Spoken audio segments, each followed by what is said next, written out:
मैं एक हिंदू हूँ और शेर पालना हमारी आदत है। मैं एक सन्यासी हूँ और सच बोलने का साहस रखता हूँ। ऐसा कहना है इंडिया के best performing chief minister Yogi Adityanath का। अब चाहे आप उनको पसंद करें या नहीं, लेकिन उनके द्वारा किए गए कामों को आप अनदेखा नहीं कर सकते। उत्तराखंड के एक छोटे से गांव से लेकर इतने बड़े प्रदेश के मुख्यमंत्री बनने तक का उनका सफर कैसा रहा, आइए देखते हैं। योगी आदित्यनाथ का जन्म 5 जून 1972 पौड़ी गढ़वाल उत्तर प्रदेश के गांव पंचूर में हुआ था। आपको बता दें कि उत्तराखंड पहले उत्तर प्रदेश का ही हिस्सा था, लेकिन 9 नवंबर साल 2000 में उत्तराखंड उत्तर प्रदेश से अलग होकर भारत का 27वां राज्य बना। तो इस तरह अब योगी जी का जन्म स्थान उत्तराखंड के अंदर आता है। योगी आदित्यनाथ का असली नाम अजय सिंह बिष्ट है। उनके पिताजी स्वर्गीय श्री आनंद सिंह बिष्ट एक फॉरेस्ट रेंजर थे। उनकी माताजी का नाम श्रीमती सावित्री देवी है। 4 भाइयों और 3 बहनों में योगी आदित्यनाथ 5वें नंबर के हैं। उन्होंने टिहरी गढ़वाल के गजा के स्थानीय स्कूल में ही पढ़ाई शुरू की। 1987 में यहाँ से 10वीं की परीक्षा पास कर सन 1989 में उन्होंने ऋषिकेश के भरत मंदिर इंटर कॉलेज से 12वीं की परीक्षा पास की। इसके बाद उन्होंने हेमवती नंदन बहुगुणा यूनिवर्सिटी से मैथमेटिक्स में अपनी ग्रेजुएशन की। देशभक्ति उनके अंदर पहले से ही कूट कूट कर भरी थी और साथ ही वो एक कट्टर हिंदू हैं। शायद इसलिए 1990 के दौरान हुए अयोध्या राम मंदिर मूवमेंट में उन्होंने बढ़ चढ़कर हिस्सा लिया। साल 1993, महज 21 साल की उम्र, योगी आदित्यनाथ ने अपना पैतृक गांव छोड़ दिया और संन्यास ले लिया। गोरखपुर में स्थित गोरखनाथ मठ के महंत अवैधनाथ जी के चरणों में शरण ले ली। 1993 में वो जब मैथमेटिक्स में एमएससी की पढ़ाई कर रहे थे, तभी उस दौरान वो गुरु गोरखनाथ पर शोध करने के लिए गोरखपुर गए, जहां वो अपने चाचा महंत अवैधनाथ जी की शरण में चले गए और उन्होंने दीक्षा ले ली। 1994 में वो पूरी तरह से सन्यासी बन गए और यहीं से अजय सिंह बिष्ट के सफ़र का अंत और योगी आदित्यनाथ के सफ़र का प्रारंभ हुआ। 12 सितंबर 2014 महंत अवैधनाथ जी का स्वर्गवास हो गया, जिसके बाद योगी आदित्यनाथ को 14 सितंबर 2014 को नाथ पंथ के पूरे रीति रिवाजों के साथ गोरखनाथ मठ का महंत बनाया गया।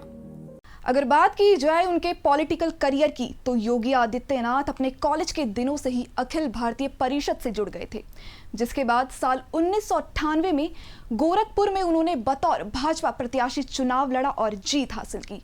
महज 26 साल की उम्र में लोकसभा चुनाव जीतने वाले वो सबसे युवा सांसद बने। इसके बाद 1999 में भी वो दोबारा सांसद चुने गए। साल 2002 में उन्होंने हिंदू युवा वाहिनी बनाई। फिर जब साल 2004 में लोकसभा चुनाव हुए तो उन्होंने फिर से जीत हासिल की। साल 2009 के लोकसभा चुनाव में भी वो 2 लाख से भी ज्यादा वोट से जीतकर फिर से सांसद बने और फिर 2014 के लोकसभा चुनाव में एक बार फिर 2 लाख से ज्यादा वोट से जीतकर वो लगातार 5वीं बार सांसद बने। इस दौरान उन्होंने गोरखपुर में बहुत से सराहनीय कार्य किए, जैसे 24 घंटे बिजली का उपलब्ध करवाना, गोरखपुर में लॉ एंड ऑर्डर को मेंटेन करना, गरीब बेघर लोगों के लिए घर बनवाने के साथ साथ उन्होंने जनता दरबार भी लगवाना शुरू किया, जिससे वो आम जनमानस की परेशानियों को सुनकर उनका समाधान निकाल सके। और फिर आता है वो दिन जिसका हर किसी को बेसब्री से इंतजार था। हर कोई यही कयास लगा रहा था कि आखिर कौन उत्तर प्रदेश का अगला मुख्यमंत्री बन सकता है। 18 मार्च 2017 वो ऐतिहासिक दिन जिसे कोई भी क्या, खुद योगी आदित्यनाथ भी नहीं भुला पाएंगे।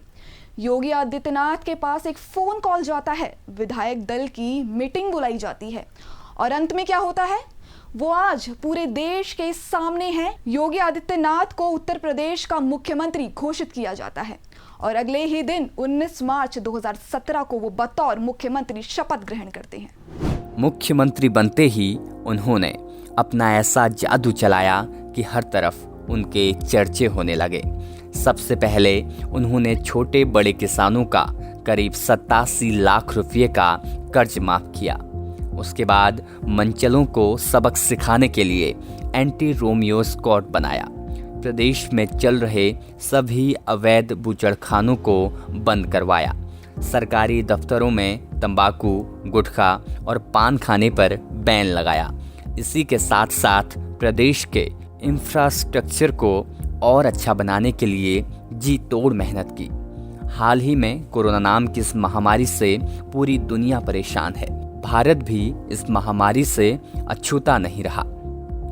भारत में जहां एक तरफ बाकी अन्य राज्यों के हाल बेहाल हैं, तो वहीं दूसरी ओर उत्तर प्रदेश में लगभग 23 करोड़ की आबादी होने के बावजूद और राज्यों के मुकाबले कोरोना के मामले बेहद कम हैं। प्रदेश में कोरोना संक्रमण को रोकने के लिए या कहें संक्रमण कम करने के लिए मुख्यमंत्री योगी आदित्यनाथ खुद कोविड अस्पतालों का ब्यौरा कर मरीजों से मिलते हैं। समय समय पर अधिकारियों से वर्चुअल मीटिंग कर हालातों का जायजा लेते हैं। हाल ही में उन्होंने लखनऊ के अवध शिल्पग्राम स्थित DRDO द्वारा बनवाए गए अस्थायी कोविड अस्पताल का भी उद्घाटन किया।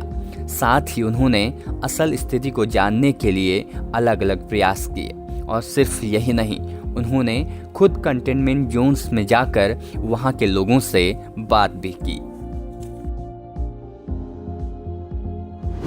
कहते हैं जब कोई कुछ अच्छा काम करना चाहता है या जिस रास्ते पर वो चलना चाहता है, उसे हासिल करने के लिए बहुत सी कठिनाइयों का सामना करना पड़ता है।